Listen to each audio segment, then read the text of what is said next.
Welcome to Pokémon Mythbusters, where we're going to be asking a bunch of questions and testing a series of scenarios in Pokémon Sword and Pokémon Shield and seeing if any of them break the game, or have any unintended side effects. Let's get into it. Will a level 100 starter Pokemon obey you even if you have no badges? A popular sentiment I see online is that if you get your Pokemon, a Pokemon you yourself have caught, to a high enough level, they will start to refuse to obey you until you get enough gym badges.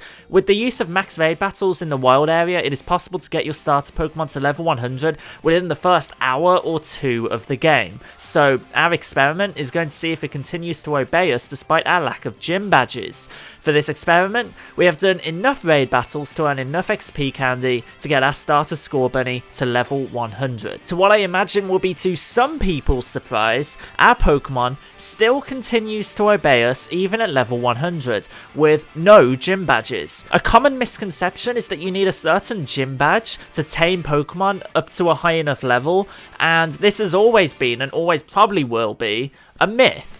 This only applies to traded Pokemon. Any Pokemon you catch yourself will always obey you, no matter what level you get it to and no matter how many gym badges you have. And I hope some of you have learned something. Myth busted. On to our next experiment. What happens if you have no box storage to catch Zacian and Zamazenta? After a previous experiment with us filling up our PC storage space and catching Eternatus, revealing that it unlocks a new previously inaccessible PC box, a few of you guys asked what happens if we try to catch Zacian or Zamazenta in the post game with absolutely no storage space or space in our party.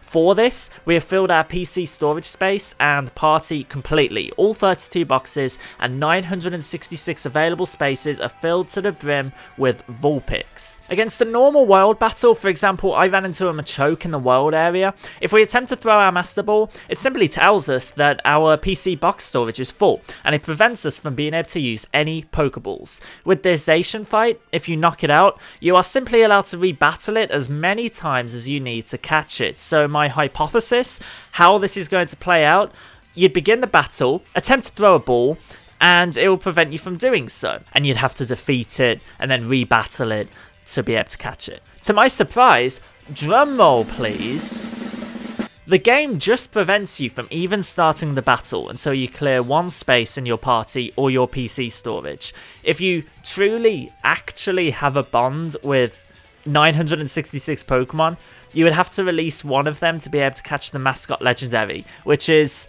surprising to me. On to the next experiment. What happens if you lose your rival battles? Now, contrary to what you may possibly believe, the game's story will actually progress if you lose against your rival in two certain battles. The very first two rival battles, to be exact, and your rival Hop has unique text to go along with it.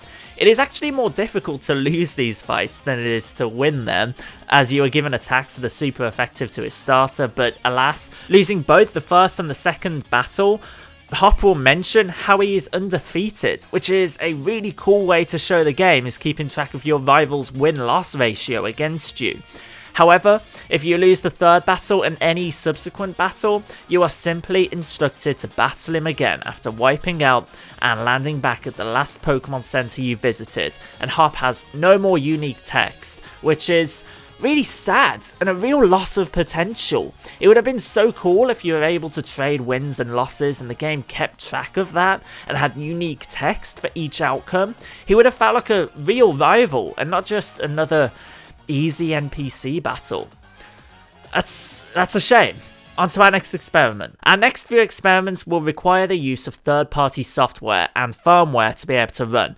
I recommend you don't replicate these, as it will void your Nintendo Switch's warranty and is just generally frowned upon by Nintendo for obvious reasons. What happens if you use Self-Destruct or Explosion against Zacian or Zamazenta in the first battle in the Slumbering Weald? The first encounter with the legendary mascots of the game in the Slumbering Weald, 20 minutes in, is very mysterious, but what if we try to completely break it? I have, with the use of third-party tools, as you are not able to trade at this point, gave myself a coughing that knows Self-Destruct, and we are going to see what happens.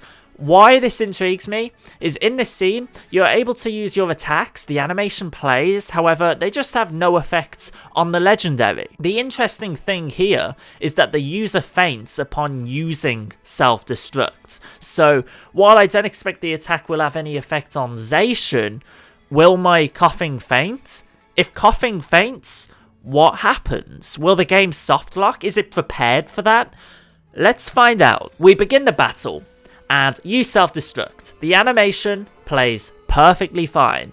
However, unfortunately, the move has no effect, and our Coughing actually survives. We are able to self-destruct to our heart's content for 3 turns, watching our Coughing go boom several times. However, unfortunately, nothing happens, which is a little underwhelming. I actually think this is Game Freak's provision, just in case someone attempts an experiment like this, to completely stop, ironically, the game freaking out and forcing a soft lock, which is actually really well done by them. Following on from this experiment, our next one is along the same lines. What happens if you Shadow Tag / Arena Trap Zacian or Zamazenta in the first battle in the Slumbering Weald? Again, we have illegally acquired a Pokemon with the ability Shadow Tag, Wobbuffet, for this experiment, and the idea is that Shadow Tag will prevent Zacian from ending the battle by disappearing into the mist.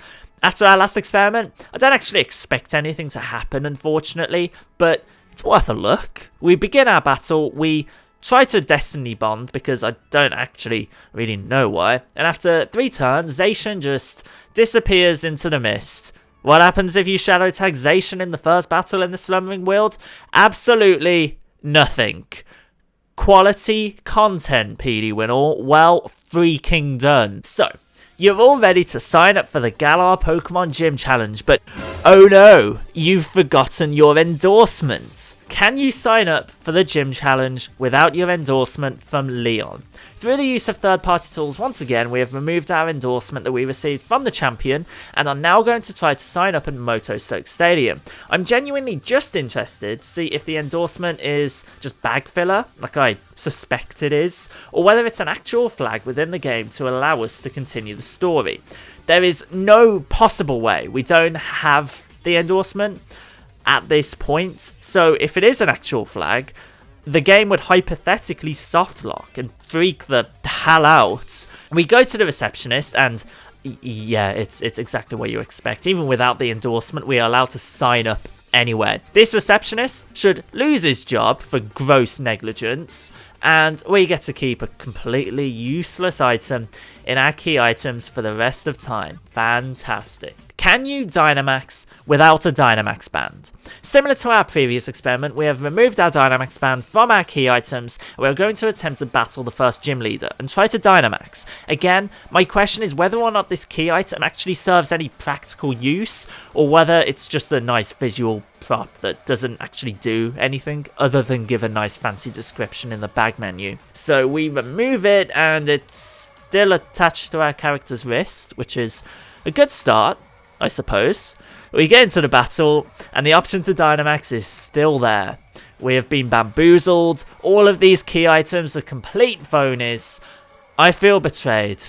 I mean, it still works exactly like I thought it would, but whatever. I really hope you've enjoyed this video. It's been a ton of fun to make. Let me know in the comments any experiments you want to see me attempt in Pokémon Sword and Shield in a potential future video.